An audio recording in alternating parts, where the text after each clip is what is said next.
I pushed the button. Okay. That's why There's I've looked up Thanksgiving movies, and that has Son-in-Law on the list, starring Pauly Shore. Has anyone watched that movie? Have I seen Brian, have you seen Son-in-Law? No. The girl of like some Midwestern goes off to college in California and gets, and she brings back Pauly Shore as her boyfriend or something. I can't remember. You don't remember that? Yes. I love it. I love it already. Anytime Pauly Shore gets brought home as the potential boyfriend, it's going to be a smash hit. So I have a strange Pauly Shore bit of trivia.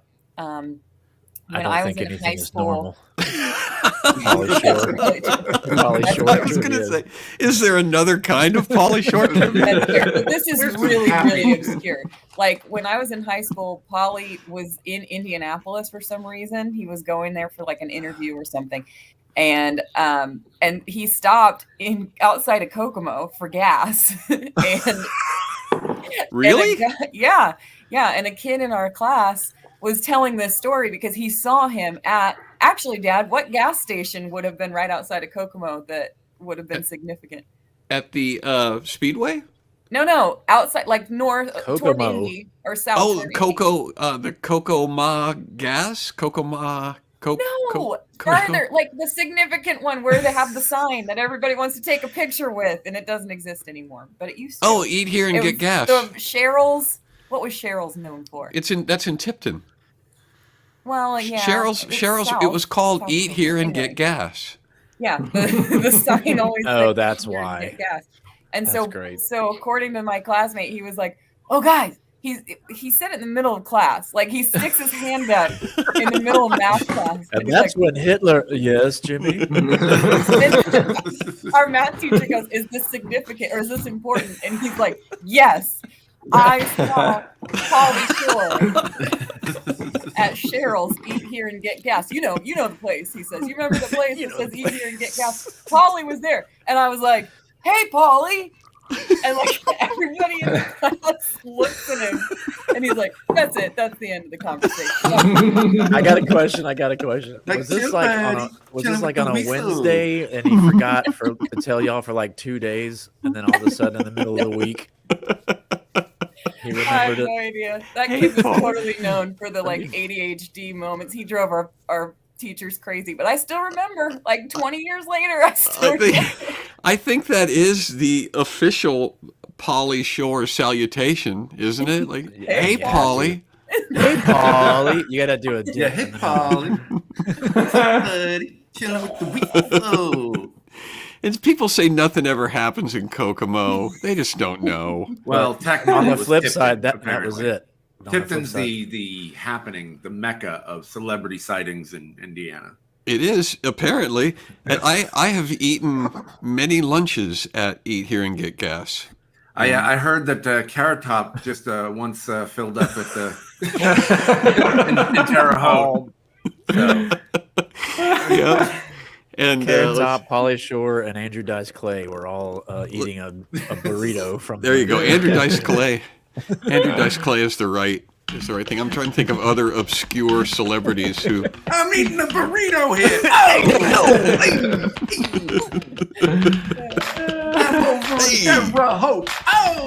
Oh! Step off. That was awesome. I love that story. Hey, look, I was on Huckabee last night, you guys. Oh, congratulations. Yeah. Did they push the book? Did you pawn your book? You know me, Juwan. Oh. So that's a yes. You just did your whole act while holding it up. Yeah. Wear it on a necklace.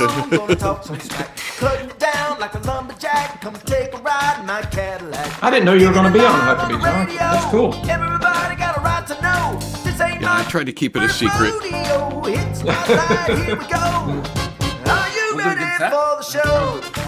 Somebody got lost in Kokomo. Y'all see that? I had dinner at Huckabee's house in Arkansas one time. Did you? Mm-hmm. I did. Was he there? He was. Okay. He was real friendly. You spent more time with him than I did. Get gas. Yeah. I was doing a show at the Performing Arts Center, and he invited the whole cast over for dinner after the show at the governor's mansion. Are you ready for the best? That's the question. Are you ready for the best? Are we ever ready for the best? No. No. I don't think anybody's prepared. That's why I don't we're think all anybody's here. prepared for this. Welcome No to one's SCQS. properly stretched. They haven't drank enough water. No one's hydrated. Yeah. You know, that's the message for tonight. Stay hydrated. What was your Huckabee experience? Maybe you should tell us about that. Yeah, You guys want to hear about the Huckabee Yes. experience? I do. Let's hear it.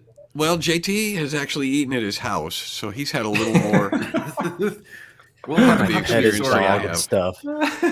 Okay, here's what surprised me about the Huckabee experience, if that's what we're calling it. When, like, if I say, you guys have all had some experience with television studios and broadcast and all that sort of stuff. So you know, if I say, okay, you're going to go and you're going to be on the Mike Huckabee show, what sort of an idea do you get in your head? What's that going to be like? What kind of a place are you going to drive to, and what's the building going to be? I'm not allowed to respond to this because I've been on the Huckabee show. So you know, that's right, you have. In Yeah. fact, you're in the highlight reel, you guys. What? Yes. We're the highlight of Huckabee? Yeah, and he plays a Wow. little video. He plays a little video before the whole show Oh, starts. okay. And Casting Crowns is featured in that video. That was fun. But I'll along let you with- guys figure it out. Along with other more important people. You Way more. people more important than me. Based on Johnson, my experience of that, it's in a warehouse or like a big Abandoned warehouse. building Right. where It's at the shipyards in an abandoned warehouse. It's like in a prison. you're in a shipping prison. container. You're in a shipping container. Only contained right. Right, that's what I was expecting. I was expecting to be in the hull of a metal ship. But no, television studios a lot of times are not really fancy places. It's a facade. The set is bright and well lit and everything, but once you get outside of where the cameras are, it's like a prison or a labor camp or Yeah. something like that. And it's also a lot of times there's many studios. May I ask what a Huckabee is? Yes, you can. We'll tell you. Mike Huckabee it's a television show. Mike Huckabee is a guy who he's done a lot of stuff. He's ran for president, and he used to be governor of Georgia, and he knows Arkansas. everybody. Or governor of Arkansas, Georgia, same thing. Connected. Yeah, they're all hooked up. But you can Google him and you can find him. It's the South. It's all the same. It's the South. It doesn't matter. One big glob. Yep. It's like Redneck. Canada. One It's big just, exactly. butt-tooth glob. it's just up there, and who cares? We melted together because of the heat. Yeah. So there goes. Like a Doc- bunch of Dr. knows. chocolates in the car. And you also expect multiple studios in the same building. Like I was expecting to go into the studio where Huckabee is taped, and there would be other studios, that you walk past and other shows going on. But it's like Conway Twitty's old place. Conway Twitty's mansion is there. Yep. And it's this building that's just for Mike Huckabee. It's like a big sign out front that says Huckabee, and you go in, and there's a security guard who's very nice. His name is Jason, and I talked to him for longer than I talked to Mike Huckabee. And he's a great guy. And so anyway, it was great. It was like this really nice place. You go up to the green room, and the green room is palatial. There was a gigantic chandelier. It was a huge chandelier hanging over this table in the green room. And it bothered me. I asked him about it. I said, "You guys really need a chandelier that big and ornate in the green room? I mean, it's not even on camera. It seems excessive to me." And they didn't have a good explanation for it. What? That they could give me. So it's the old TBN studios. Yeah. And like back in the 90s, 80s, and 90s, you had the lady with the different color hair and stuff, and they would do all the Jan Crouch. yeah, that's where they would do that stuff. And Yeah. we've And shot they have stuff there. snacks. Not on that show. They have what? Oh, they have snacks. They have a little kitchen next to the green room there. Yeah. So one of them is all mirrors. One of the dressing rooms is all mirrors. And though I think it's the bathroom. Weird. That's fun. That's fun going to the bathroom with mirrors all around. Surrounded by mirrors. Yep. Yeah. But you were literally I just went out to steps. a tree out back. I couldn't do the thing with the mirrors. I'm good. I'm just going to take this out back. You I'm were just like gonna 20 hold it. steps from the Grand Ole Opry. Why do we have to rearrange the squares? What? I didn't know that we had an official We're out order. of place. Yeah. Do we have an order? I'm usually on the bottom. I know that. Is that right? I'm usually in like the upper right. Yeah. Is that it now? Yeah. Comedians on top. Everyone's- Professional comedians on top. Okay. People who've been Musicians on on the bottom. The Wow. JT's What's a quota? What's a quota mobile? Look at that. What in Planes, the trains, and world? quotamobiles. Not automobile. Wow, that's That's not great. the proper title. Before the show, we were talking about how hard the trivia usually was. And yes, it is Mike McKeon, who was Lenny from Laverne and Shirley, from Lenny and Squiggy. Yep. He was, he's also on Better Call Saul, too. Yes. Oh. Played his brother. Mm-hmm. He's in Best in Show. Spinal Tap. He is in Best in Show, too. And Best in Show was last week, is that right? Or the week before? A couple weeks ago, yeah, I think. Yeah. Yeah. So there's a Michael McKean theme maybe going. Yeah. Oh, definitely Canadian. It's already, in case you couldn't tell, we have a huge show for tonight. Huge. And just Really? my riveting description of the Huckabee experience was just the beginning. It's the tip of this iceberg. Oh, it's just How huge is it? we've only just now struck out on the waters of well, City. So, assuming that everybody is going to ask, well, how big a show is it? How big a show is it? If this is a typical show represented by this woolly mammoth, then tonight's show looks a little bit like this planet. Full the moon. literal moon. Planet. See, I can Little see orbiting the planet. Huckabee studio from here. Live from the Sea of Tranquility, Mike Huckabee Show.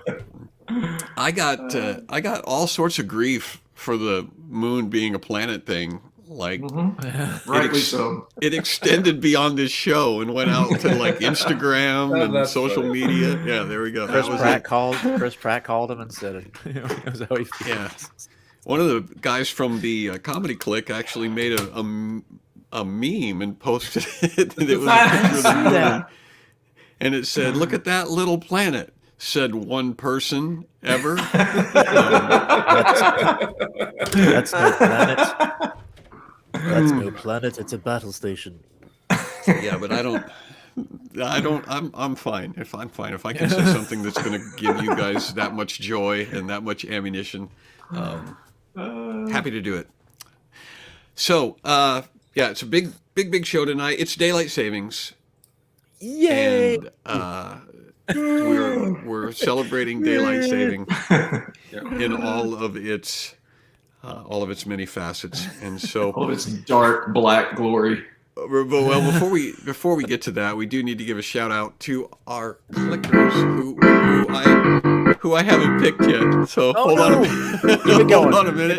Get the loop around. So, folks, you may wonder why we want to show you appreciation here in the SKU show. They're folks that support us, not only with your presence here watching the show, but also they give. They give to johnbrania.com. They give to the Patreon there at Brian April, Comedy Brian. Tell me, can we flush the Patreon link up there? I forgot the link for the Patreon. Anyway, we thank you Are we for ready? We're almost there. your input on the comment section. Thank you for liking this and subscribing to this channel.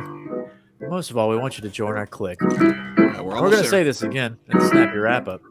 But what now? We're going to honor two of those clickers, as we call them, by singing a close. song that JT wrote especially for you and you. And Okay, you can go, JT. All right. Clickers are great. They're witty and stunningly great. Athletic and fun and super smart. Their beautiful faces a work of art. Clickers are great. They're fabulous, awesome, and great. Without them, we'd be destitute and drifting into the abyss. Lovely clickers, we blow you a kiss. We gave out all the treats and we've recovered from the triggers. There's nothing left to do but give a shout out to the clickers. This week, our clickers in hot off the presses in no particular order are Mike McKinney, and believe it or not, the fabulous Taylor.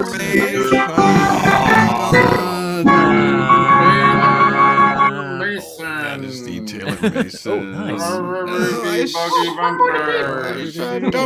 I said dumpers. Dumpers. I got dumpers.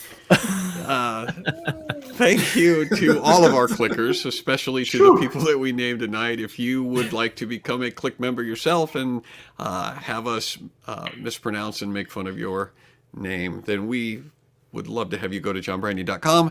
Join our comedy click. We appreciate your support and your enthusiastic money to make this possible. One of the benefits of being on the comedy click is you get to go to our effort party, which is indescribable because we don't know what we're going to do yet. I do even longer vamps at the effort party.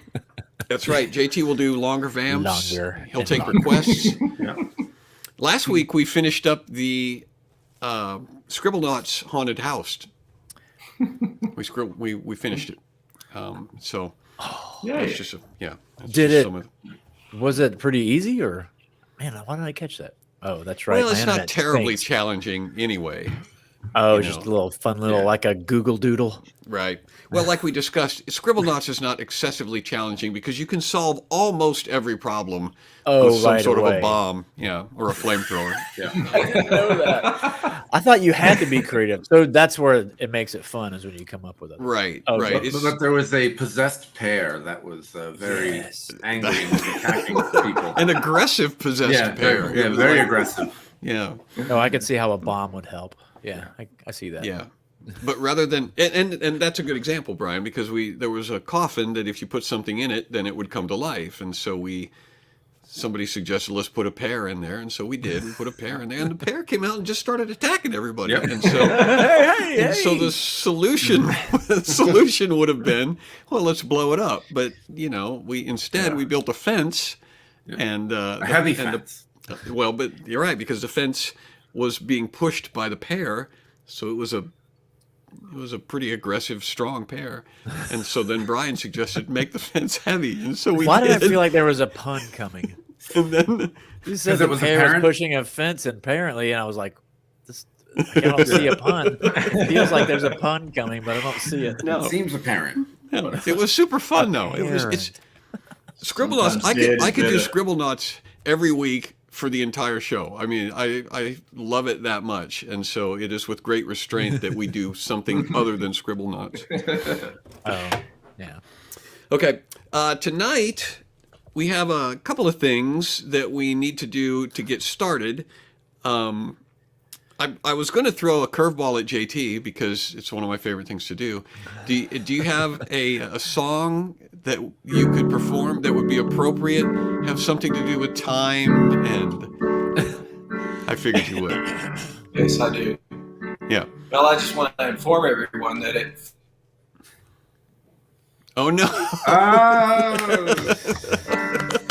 was a great song. He needed a song. Said he needed a song at 4:30 this afternoon for tonight, and well, I wish that John had called me yesterday, 'cause then I might have had something to say. I'm not as talented as you might think. You should have called me yesterday. I'd write a song, but I just don't have time. I'd write a song, but then it might not rhyme. I'd write a song and it would make you cry. I'd write a song, but I just can't. Awesome. Well, I wasn't even going to give you a couple of hours to work on it, and it looks like he's frozen couldn't write now. a song. Sorry, you couldn't write any songs, JT. I'm sorry, I just didn't have time. Yeah. Sorry about that. I know how difficult it was for you to intentionally not make that last word rhyme too. That just you could see the pain in his face. That rips at his soul.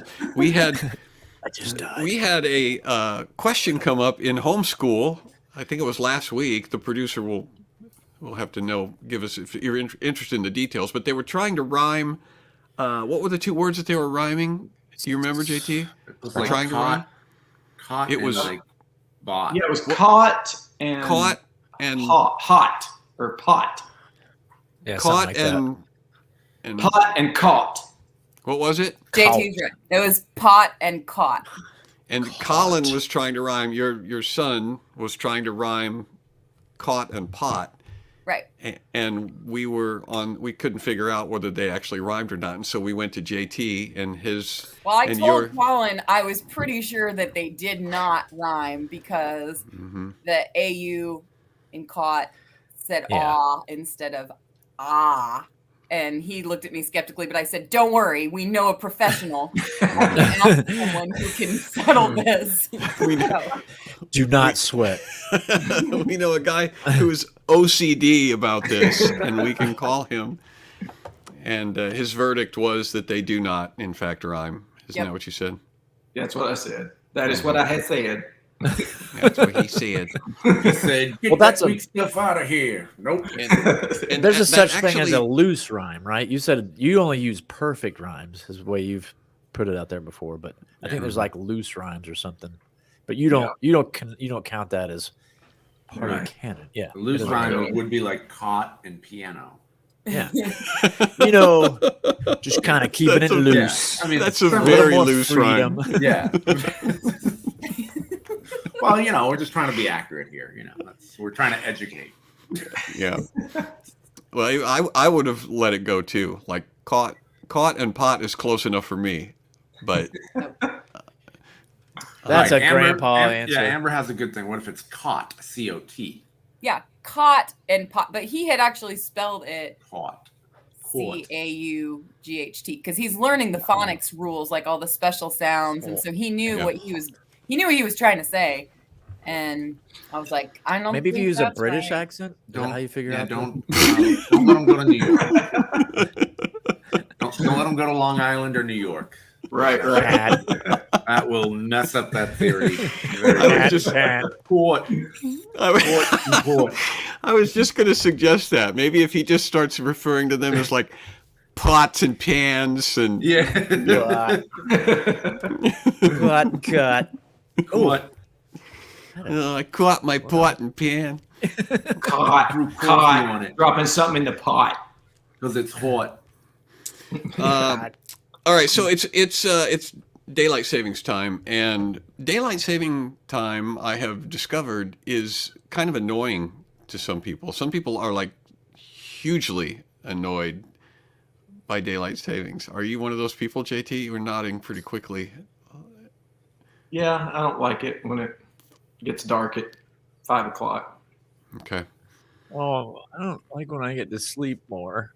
Get another hour. Yeah, well, in the fall you do, but then in the spring, that sucks. That's the one we need to get rid of. Everybody starts talking about this during daylight. Let's get rid of the one where we spring forward. Drop it back. Just keep going back.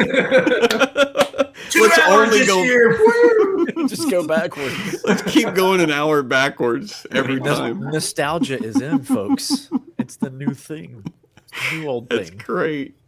Every fall we go back an hour, and every spring we go back another hour. Yeah. And so, 3 years from now, it'll be 6 hours. 6 hours earlier. I was like, well, time to go to work. That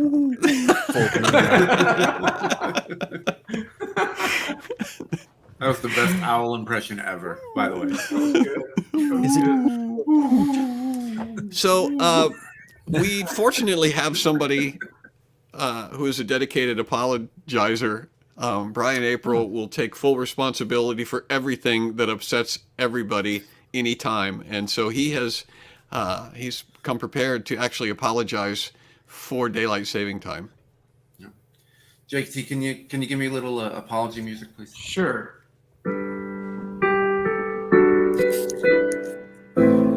I'd like to first and foremost apologize to JT for getting that time song sprung on him. That should have been done a lot sooner.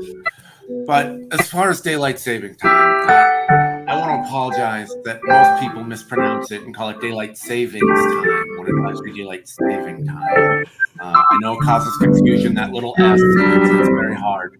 I apologize that you wake up and you have no idea what time it is for real, and you're trying to figure that out, trying to make plans. Wait, is this the time when we go forward or back?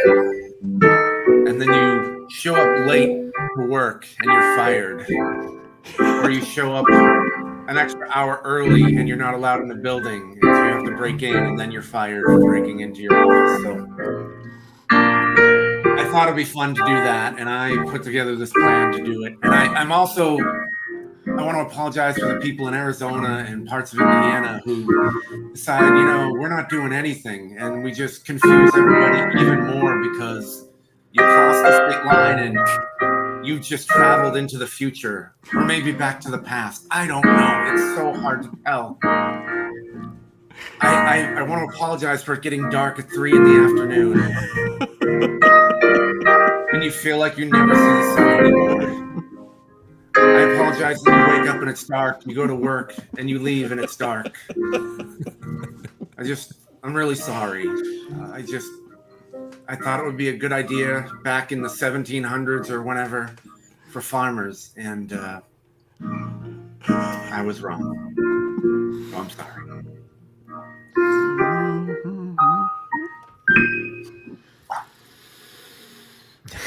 Thank you.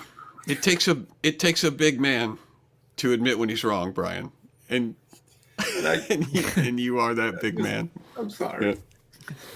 Yeah. However, you apologized unnecessarily for Indiana, because Indiana does do daylight saving now. Oh, they do? Yeah.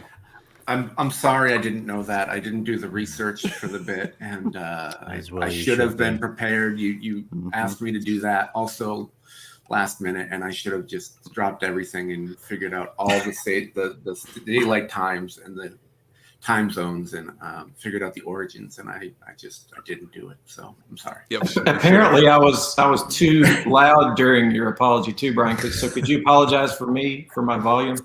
Could you apologize for JT being loud too? I want to apologize that JT is being held captive in a small abandoned cabin out in the woods with terrible Wi-Fi and echoey rooms, and that his sound was too loud. So we should have told him that beforehand. Do better. Yeah. Right. And while we're at it, if anybody else has any grievances, but let's keep it related to daylight savings that Brian didn't cover, you can go ahead and put those in the comment section, and Brian will, from the bottom of his heart, sincerely apologize for those as well, because we don't want anybody to go into daylight savings this year with animosity and anxiety and anger unaddressed. We want to try to flip the script on daylight saving time. We want to make it a time of peace and cleansing and peacefulness, just so that's kind of the thing. That's really, it's time for us to listen. Yeah.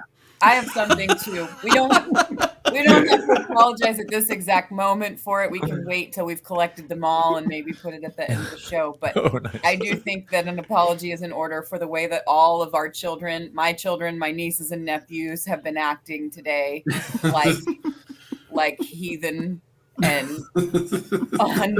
unsocialized feral animals. On the way earlier today, I was going to take 7 kids over to the park that's next door to my house. And while on the way there, 3-year-old Marcy was repeatedly screaming, "Park! Park! Park!" And the more she did it, the more I looked at her like this, which just just made her giggle, and then she would do it more. And it was so bad that halfway to the park, somebody said, "Where are we going, Marcy?" And she just said it the normal way. And I said, "Marcy, you didn't say it right." And she immediately knew what I was talking about and started yelling, So somebody needs to apologize for all that. That's all I'm saying. Mm-hmm. Brian? I want to apologize for your kids being crazy, out of control, and yelling "park" at the top of their lungs.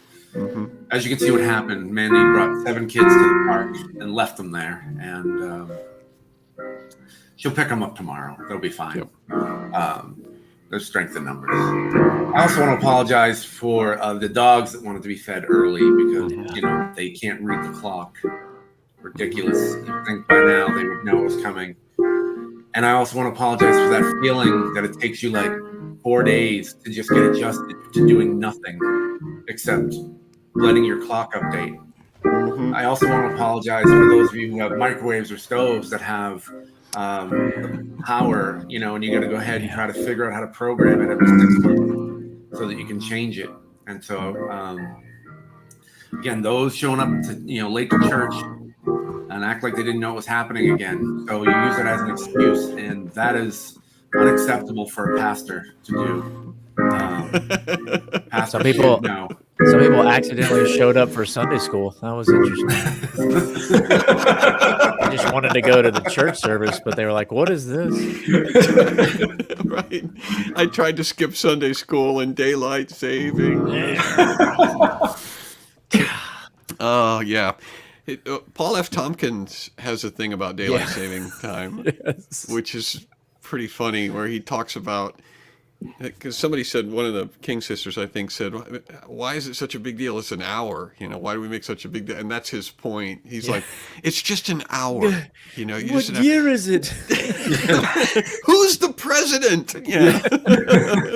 There's a local comedian out here who's got a great bit about it. It's probably the best bit I've ever heard about it. He goes, "You know what that's like?" It goes, "That's like having a blanket that's 6 inches too long. And instead of just, you know what I'm going to do? I'm going to just cut the top off right here. And then I'm going to sew it at the bottom of the blanket. And then in 6 months from now, when my feet get too hot, I'm going to cut that 6 inches back off and put it back on." And he goes, "You know the best time to do that? 2 a.m. Very funny. There you go. There you go. All right. So, on top of Brian's well done apology, I mean it was pretty well done. There was a few weak spots that I think you could probably apologize for, but we'll move on. I've got a daylight savings quiz, a comprehensive daylight savings quiz that's going to give you all of your all of the daylight saving knowledge. The extent of my knowledge is what I learned from National Treasure. Really? From the movie National Treasure, yeah. Mm-hmm. That's also Michael McKean, isn't it? Isn't Michael McKean in National Treasure? Michael McKean did. Michael John Candy. Information came from Pocahontas. He's in Pocahontas too. Yes, he plays Pocahontas in it. That was Michael McKean. Okay. The daylight saving quiz, interestingly enough, Brian actually referenced a couple of the answers to these questions. And so if you were paying attention to Brian's apology, you might know some of these. Okay, so the first question is, what is the official term for what we have done today? The daylight saving, what is it officially called? And he did answer this question. Does anyone remember from the audience? That's the question. And one of the things, we knew what this was coming. That's why JT was playing so loud, because we were covering up the answers to the quiz. Yeah. And so do you guys know? I know Brian knows because he referenced it. But interestingly enough, the little banner at the bottom of the screen is going to steer you wrong if you read it. Sleeping later. Sleeping later day. That is it. It is officially sleeping later day. Benjamin Daylight saving time. That's correct. There's no S at the end of saving. You can see Benjamin Franklin standing saving up. Time. Gentlemen, so if you Yeah, sorry. I think we should have a sleeping later day. Will help us all. If you have been saying daylight savings time, then you have been incorrect. What was the first country to adopt daylight saving time? Ooh, Portugal.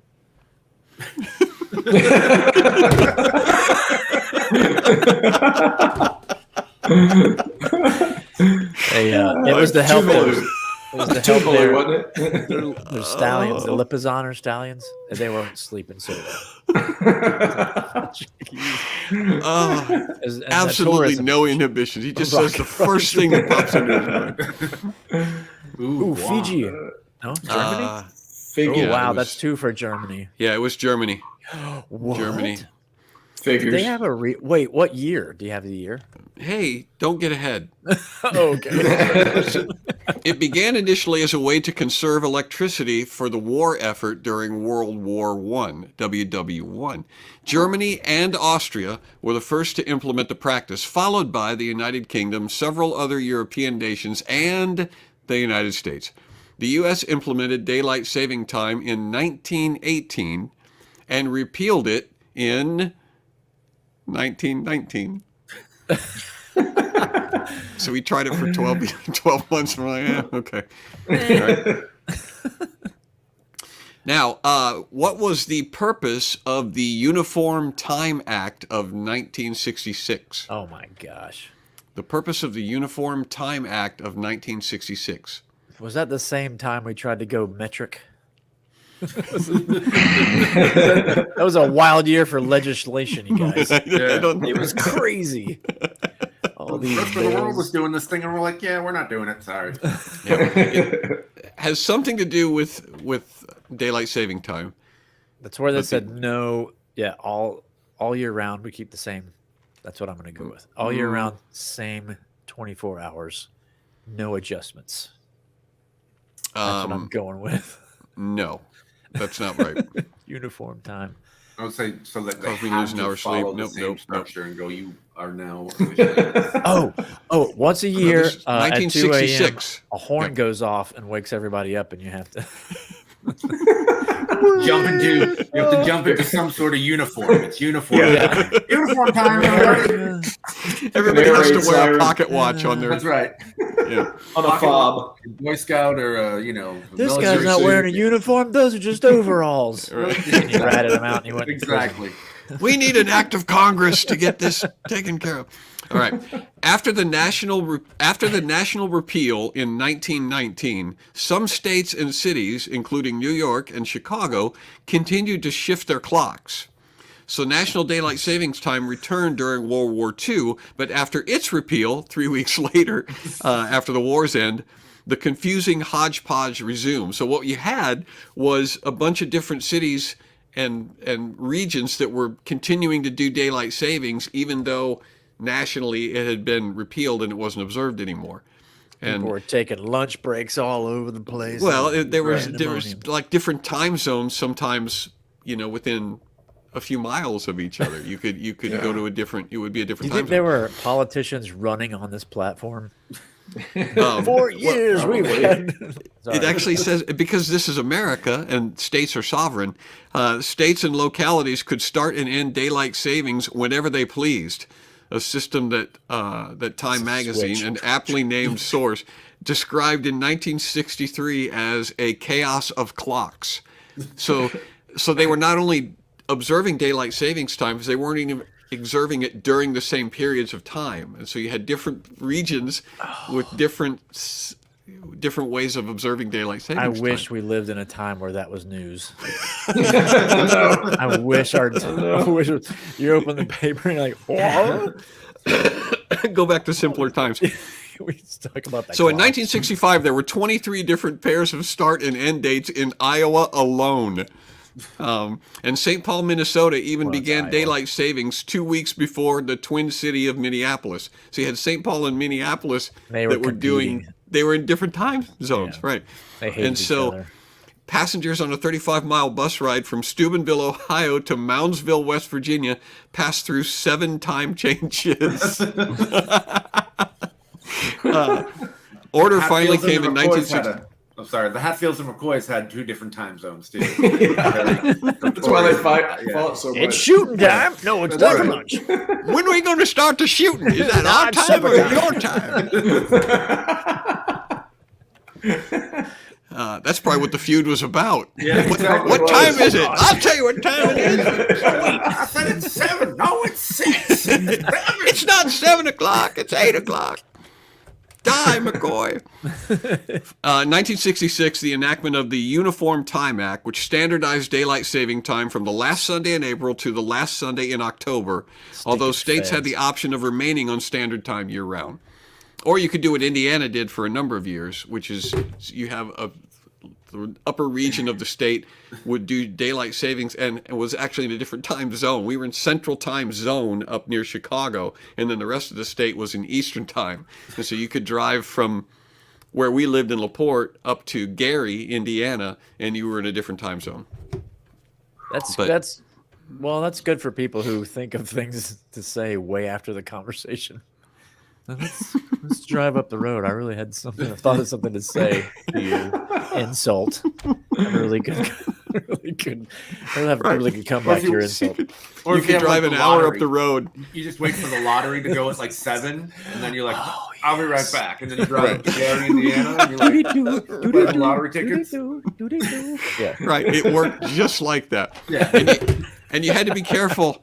You had to be careful if you were driving up to Gary not to pass yourself on the way back, because that would cause a destabilization of the space-time. Don't do it. Yeah. Go back home. All right. In 1895, a bug collector proposed daylight saving times be implemented. True or false? Daylight savings time was proposed by a bug collector. That sounds true. It sounds like it's true. Really? Why would you say that sounds true? Because someone who collects bugs would be dumb enough to someone dumb enough to collect bugs is like, it'd be fun if I could just do this earlier and just go out and get the bugs when they're all waking up and whatever. And like, see, a bug collector. So I can go look at the three-eyed. A bug collector. Wait, a bug collector in 1895 is the equivalent of like a comic book collector now. It's a guy who knows a bunch of infinitesimal, minutia about everything, but not like a bunch of stuff about one thing. It's just a bunch. So he was just kind of like, I've been studying. He's a guy that sounds smart too. Trolls. Yeah. It's true. I say true. So it looks like the majority of people are saying false. Really? There's a few trues in there. True. Tabby has some theory about internal clocks and working bees or something like that. While working at a postal worker, an entomologist who did most of his bug hunting at night, Brian, soon became frustrated by how early the sun set during summer months. Curse the sun's going down. Bonus point for that. I would even wow. I didn't even think about that. He reasoned that springing the clocks forward would allow more daylight for bug collecting, along with other evening activities, if you care about those. But bug collecting is the primary. I'm not sure a bug collector can get up to much nefarious purposes. The clocks could be switched back. The clocks could be switched back in the winter when the people and bugs were less likely to be found outdoors. When the idea was proposed to the Scientific Society in New Zealand in 1895, it was panned for being pointless and overly complicated. So he brought it to the States. Just 2 decades later, in 1819, like we learned, two decades later, daylight saving time would begin its spread across the developed world. So it was overly complicated and dumb, but 20 years later, this is a great idea. That's why the Germans latched onto it. Well, they were big bug collectors. They would go out and look for bugs at night. Yep. So. All the entomologists rejoiced. All right, name. And then 10 years later, that guy got a sandwich that was half eaten by Richard Nixon. Put it in a jar. Put it in a jar. Okay, now we're going inside SKUs. So if you're tuning in for the first time, we apologize for that reference. That makes no sense. But if you were here earlier, it's hilarious. All right, name the 2 states that refuse to observe daylight saving time. Arizona and Indiana. I'll go with that. I'm gonna say Arkin, Georgia. Georgia sauce. This is Georgia sauce. Kanzerado. I'm waiting. I'm giving the people a chance to go. He said Arizona and Indiana. It's a big glob. Although Indiana, you said now has embraced daylight saving. Indiana does do daylight saving now. Into the warm bosom of Indiana. What's his face has it, and Joe has it. It's Arizona and Hawaii. Ooh, Hawaii, Arizona and Hawaii. Montana and Alaska seem like the sort of states that would say nope, but they don't actually have clocks in Hawaii. I don't know if you guys knew that. They don't care about the time in Hawaii. And Alaska doesn't matter what time. There's Saskatchewan. Yeah, Saskatchewan. There's no sunlight in Alaska anyway, so there's no daylight to save. State of common sense. That's true. But yeah, the bug collectors are not happy in Hawaii and Arizona. Okay. Oops. I skipped an important one here. Name 4 of the health hazards of daylight savings time. Seasonal four of the disorder. Health hazards. What is it called? Seasonal affected disorder? SAD? Yes. Is it called SAD? Effectiveness disorder? Seasonal effectiveness disorder? That's actually one of them. I will give you. Yeah, seasonal depression. Yeah, because is one of them. My second one was going to the bathroom way early. There's all kinds of health hazards there. I don't even have to tell you guys.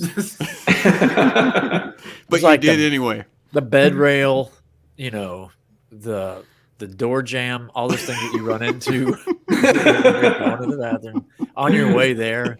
The fact that you might think you're there, but you're not quite there. That's a health hazard. You're not able to gauge distance properly. Yeah. And then the people who go after you, that's a health hazard. Vitamin deficiency, moles, depression. Moles?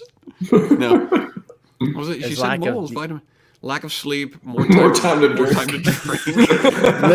liver disease is on the up. Affects the circadian rhythm. That's true. Sleep deprivation, sad. Being late to doctor's appointments. That's not a health. Well, I guess it is a health hazard if you're giving birth or something. There we go. The heart attacks is one of them.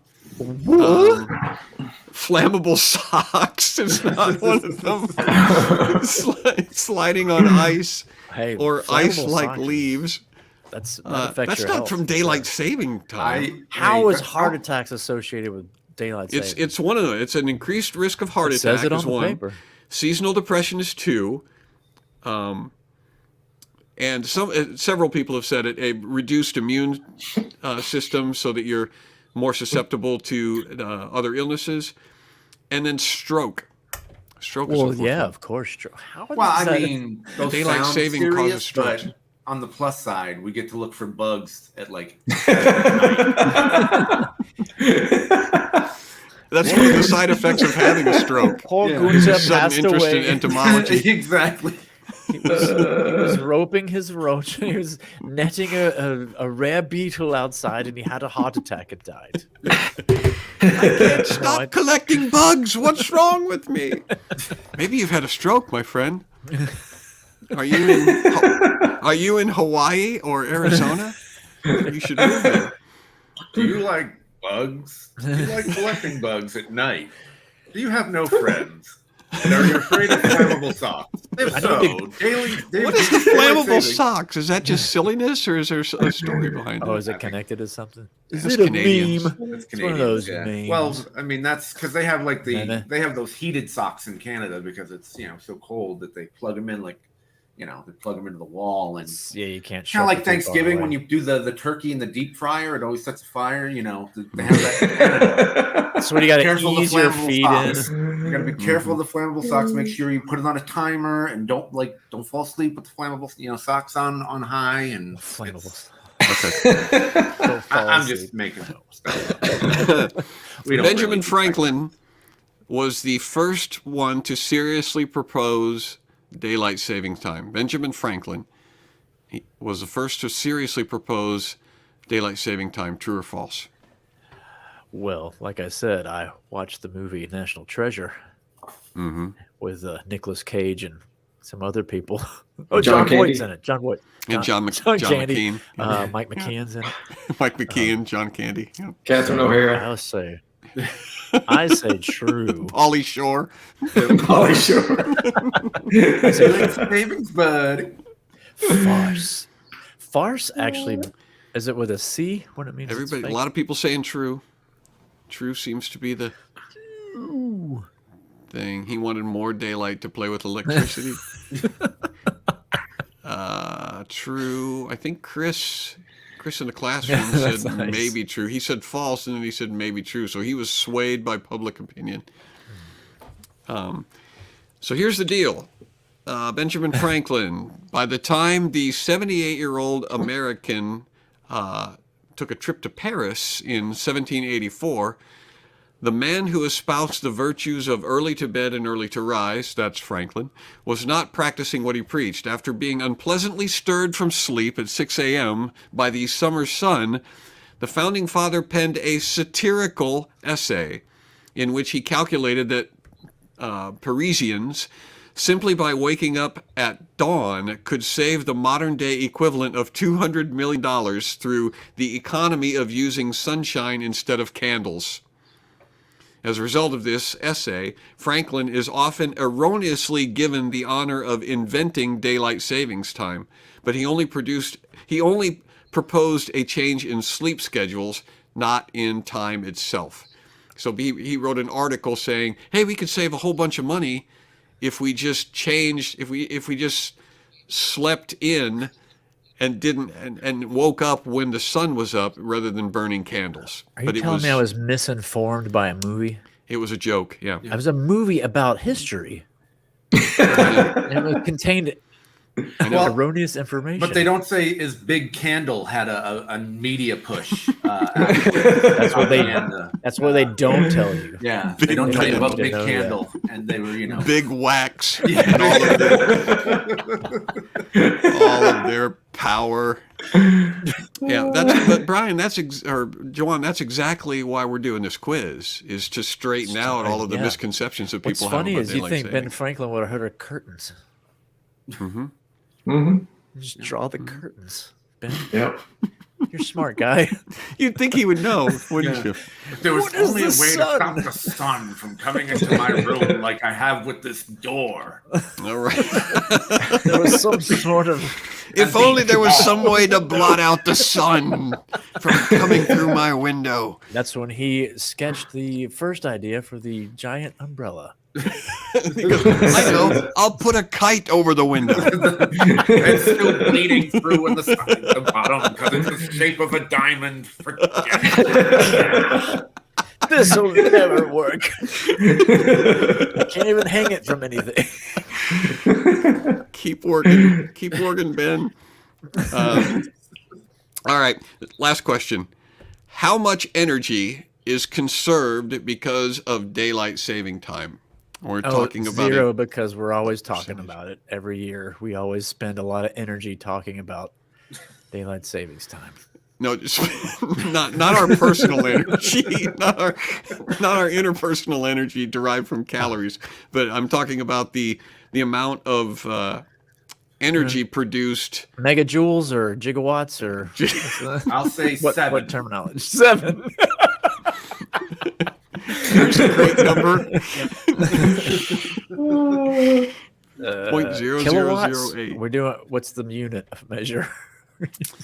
A percentage of the energy that would have been used. So like it's 1% or 10% or 3% or.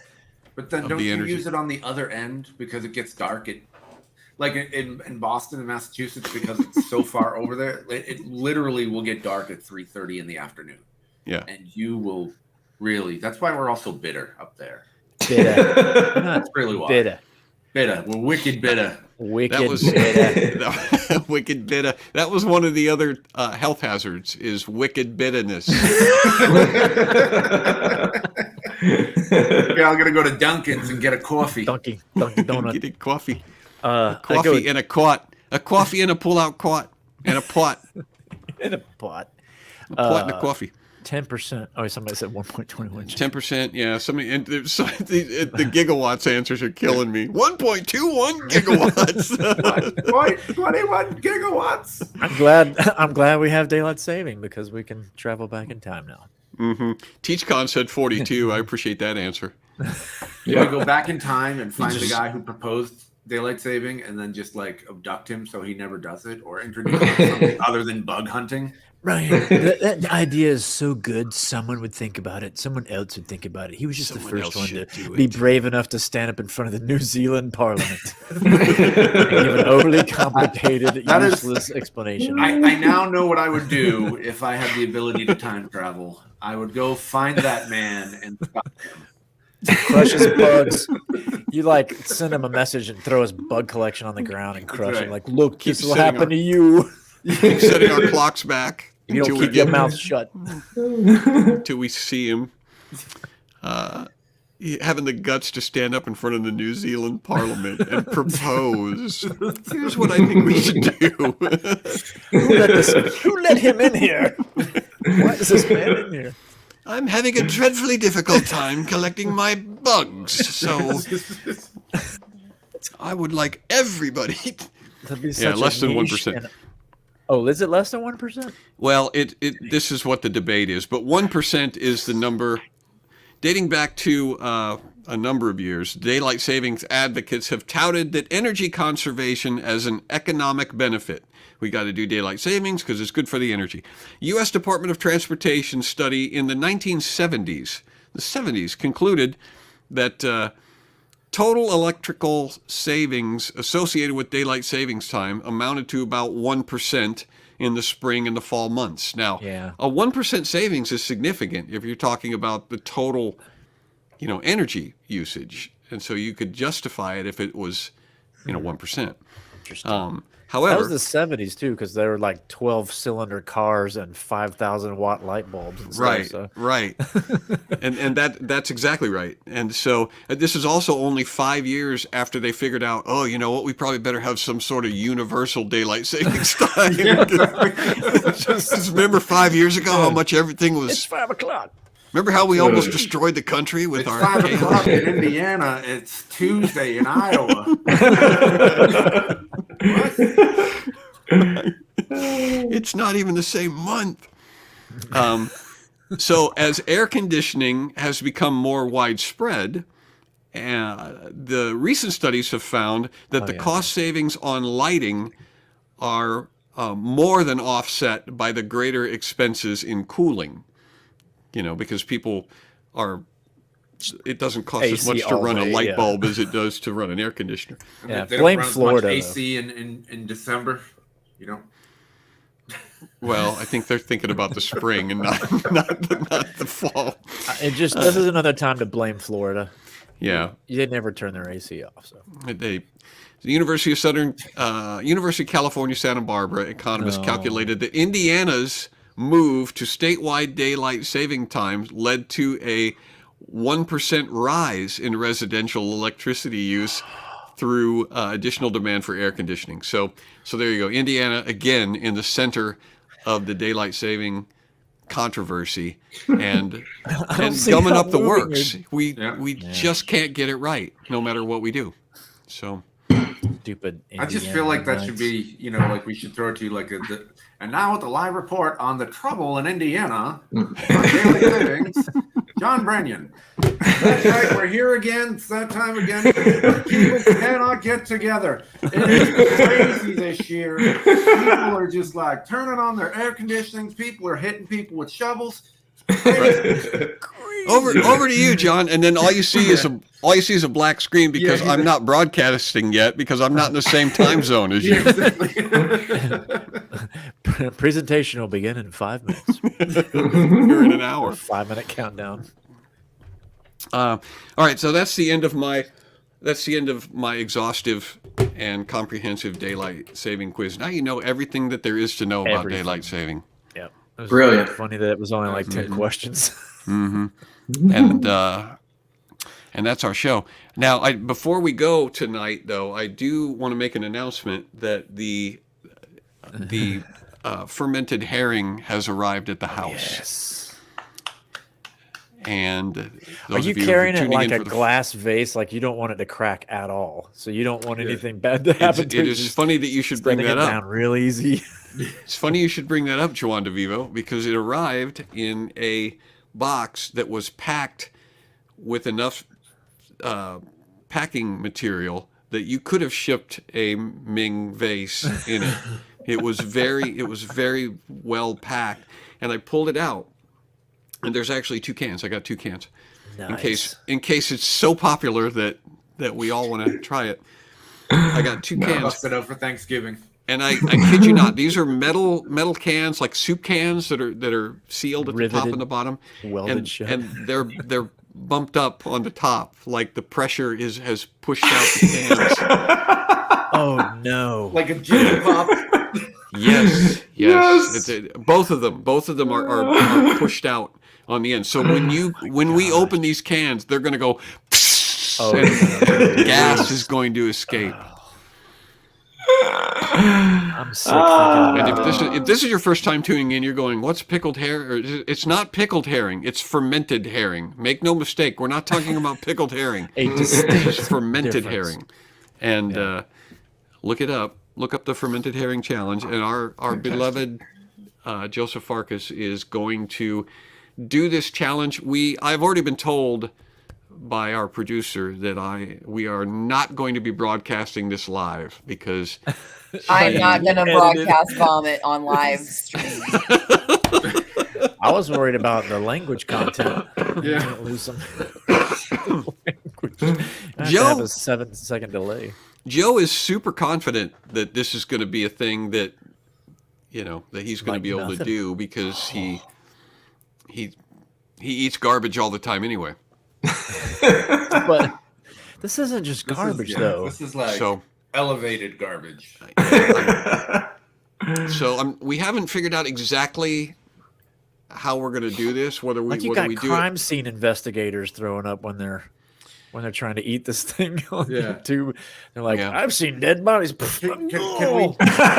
Well, I'm telling you, when I was doing the research for this, I was intrigued by this, and I thought, okay, you watch some of these challenge videos, and you go, okay, and you can kind of get a feel for the range of reactions. You can go, well, these people are having an extreme reaction, but these people over here acted like it was no big deal.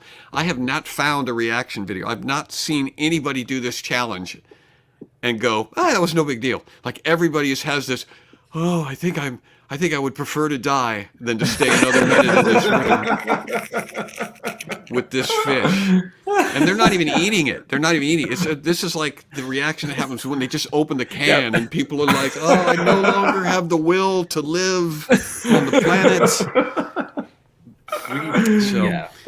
So what I think we're probably going to do is we'll work it out. We can talk about this at the after party. This will be what we talk about at the after party, how we're going to record this. And so if you're not a member, you need to go to johnbrandy.com and become a member quickly so that you can tell us how we should do this fermented herring challenge. We should do it on the after party. Can they do it now? Mm-hmm. Will they get a link? No, if you become a member right now, then you'll have access to the member page, and there's a little button on there that nobody else can see.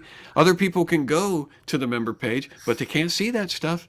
It's just I think you just see donation duck. It's been a while since I've been there. You just see donation duck. But anyway, it doesn't matter. That's our show for this week. Look how the time has flown by. An hour has flown by.